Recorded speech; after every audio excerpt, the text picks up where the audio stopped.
Servus, grüß euch und habe die Ehre. Ich begrüße euch zu einem neuen Video zur Division 2. Heute gerade eine kurze Info und zwar, was den PTS-Server angeht. Ja. Der wird morgen, heute, ähm, heute wird ein Stream gestartet von Division.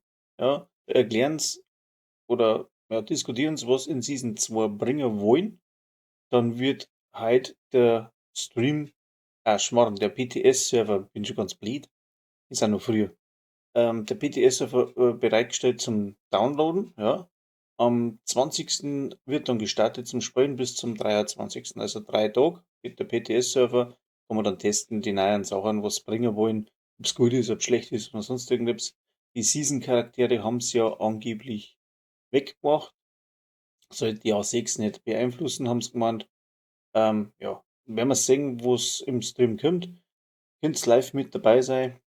Einen Link hau ich unten rein für den Twitch-Kanal, wo es das Streamer werden. Und ja, das war's eigentlich schon für mein Info. So kurz für euch. Ich wollte euch nur informieren. Eben BTS-Server heute 15 Uhr Twitch. Dann könnt ihr es dann gleich live anschauen. Also bis zum nächsten Mal. Servus.